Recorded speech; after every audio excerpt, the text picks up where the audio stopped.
Assalamualaikum, Shalom, selamat pagi. Yang kami hormati Bapak Mikhail selaku dosen mata kuliah pengantar rekayasa transportasi. Yang kami hormati juga teman-teman seluruh kelas RA. Di sini kami akan mempresentasikan hasil kerja kelompok kami tentang analisis dampak lalu lintas pada pembangunan Mall Lagon Venue Sungkono. Dan tanpa berlama-lama lagi kami akan menjelaskan. Dan sebelum itu ada kami anggota kelompok. Yang pertama ada Rivaldo Christian Silitonga, Alsatrianta Bastata Sembiring, Alio Hareva, Frani Jonata Ginting, dan Thomas Jefferson Sijaman.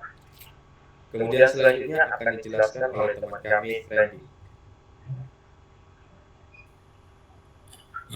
Adapun latar belakang dan tujuan penelitian, Mall Lagon Avenue Sungkono dibangun di persimpangan yang sibuk di kota Surabaya, tepatnya di Jalan HR Muhammad dan Maijen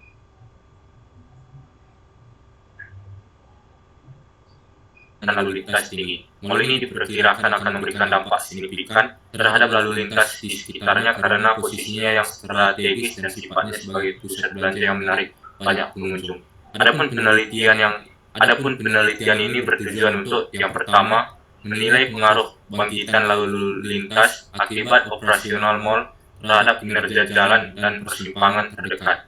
Yang kedua, memahami tingkat kepadatan atau derajat kejenuhan disingkat DJ lalu lintas akibat peningkatan volume kendaraan di area tersebut. Yang ketiga, menentukan langkah mitigasi dampak lalu lintas serta rekomendasi tata kelola lingkungan agar dampak negatif pembangunan terhadap masyarakat sekitar bisa diminimalkan. Kemudian, metode penelitiannya yang pertama, pengumpulan data. Data primer berupa pengukuran langsung kondisi lalu lintas, seperti volume kendaraan, kecepatan, jenis kendaraan di sekitar lokasi studi, terutama pada jam-jam sibuk pagi dan sore. Sedangkan data sekunder mencakup luas area mall, jumlah lantai, kategori bangunan, serta volume lalu lintas tahun-tahun sebelumnya sebagai pembanding.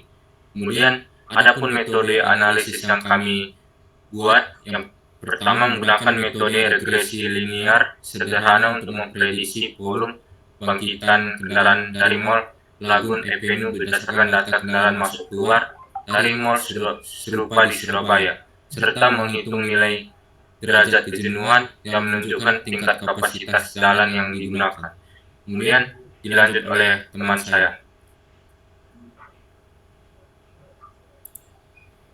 Adapun data dan analisis yaitu karakteristik mall. Mall Lagon Avenue Sungkono memiliki luas tanah 8.980 meter 42 dengan 4 lantai. Berdasarkan data dari bangunan serupa, bangkitan kendaraan di mall ini diproyeksikan mencapai sekitar 92 kendaraan per jam untuk mobil penumpang atau EP dan 141 kendaraan per jam untuk sepeda motor atau SM. Perhitungan bangkitan kendaraan.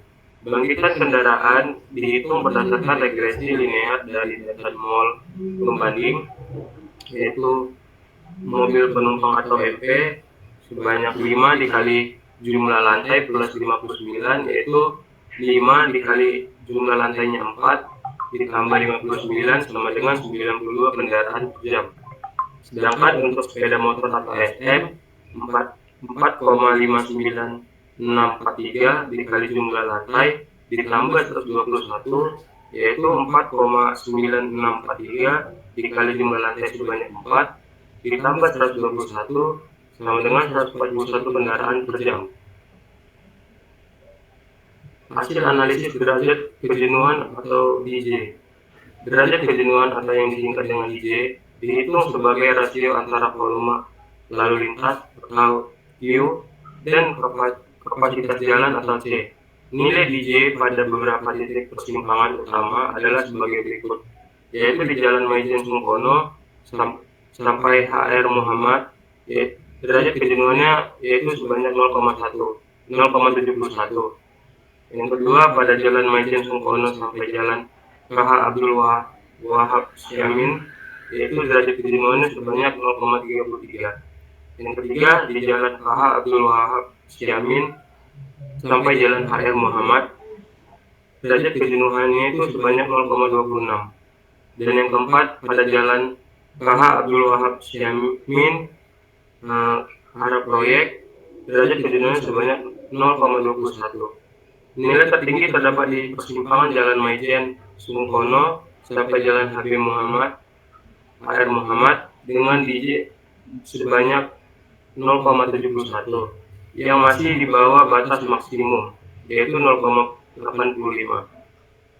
menandakan bahwa jalan masih dapat menampung volume lalu lintas tambahan yang dihasilkan oleh pembangunan mal. Namun peningkatan kepadatan pada jam puncak dapat memperburuk kondisi kemacetan di masa mendatang.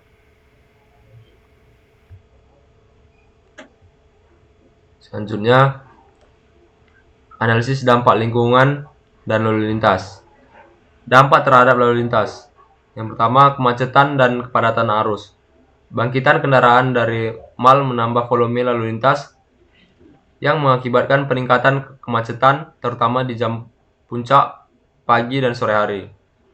Dengan nilai DJ tertinggi 0,71 di persimpangan Jalan Maijen Sungkono sampai HR Muhammad, risiko kepadatan tinggi perlu ditangani agar tidak mencapai tingkat kejenuhan. Yang kedua, peningkatan risiko kecelakaan. Penambahan volume kendaraan meningkatkan kemungkinan kecelakaan terutama di persimpangan yang memiliki tingkat arus lalu lintas padat dan kecepatan tinggi. Selanjutnya, dampak terhadap lingkungan. Yang pertama, polusi udara. Peningkatan kendaraan menambah emisi karbon dioksida dan polutan lain di udara sekitar yang dapat mempengaruhi kualitas udara di kawasan tersebut. Yang kedua, polusi suara. Kemacetan dan aktivitas kendaraan yang tinggi meningkatkan tingkat kebisingan di sekitar mal, berpotensi mengganggu masyarakat setempat. Yang ketiga, pengurangan ruang hijau. Pembangunan mal mengurangi ruang terbuka hijau di area tersebut, yang dapat berdampak pada keanekaragaman hayati serta kualitas udara.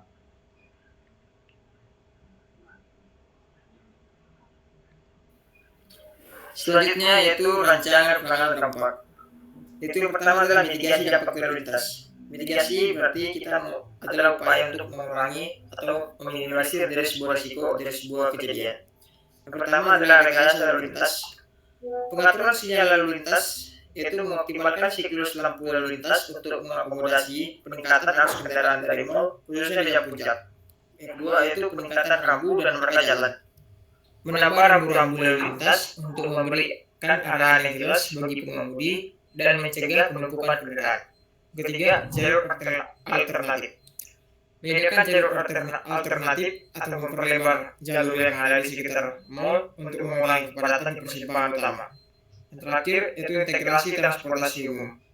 Itu yang berupa menyediakan layanan bus atau angkutan umum yang berintegrasi langsung dengan area mal, mengurangi ketergantungan pada kendaraan pribadi. Yang kedua itu adalah mitigasi dampak lingkungan. Yang pertama adalah penambahan ruang hijau. Jadi penambahan ruang hijau itu seperti penambahan pohon-pohon, penambahan tanaman, yaitu menyediakan area hijau di sekitar mal, baik di dalam maupun di luar bangunan, untuk membantu penyerapan polusi udara dan menjaga keseimbangan ekosistem. Yang kedua yaitu pengelolaan limbah. Mengimplementasikan sistem pengelolaan limbah yang efektif untuk mencegah pencemaran lingkungan akibat limbah cair dan padat dari aktivitas mal.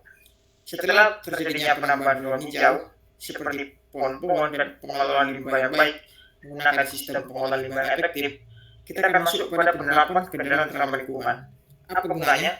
Penerapan kendaraan ramah lingkungan itu akan berguna pada transportasi berkelanjutan, yaitu dengan cara menyediakan fasilitas parkir dan pengisian daya untuk kendaraan listrik serta jalur khusus sepeda untuk mendorong penggunaan kendaraan ramah lingkungan.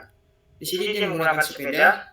Yang pertama karena sepeda tersebut akan sangat efektif untuk mengurangi polusi udara serta meningkatkan kesehatan dari sang pengguna. Selanjutnya setelah semua mitigasi tersebut telah dilakukan, kita akan melakukan pengelolaan kebisingan. Pengelolaan kebisingan di sini yaitu membangun dinding pembatas atau penahan suara di sekitar mal untuk mengurangi dampak kebisingan. Yang kedua yaitu mengatur jam operasional pengiriman barang di luar jam sibuk untuk meminimalkan kebisingan di waktu-waktu tertentu.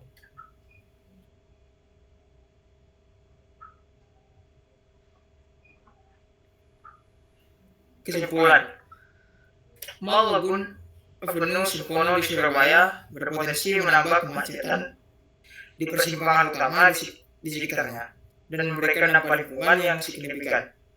Rancangan mitigasi lalu lintas dan lingkungan perlu diterapkan guna menjaga kinerja jalan dan kualitas hidup masyarakat sekitar.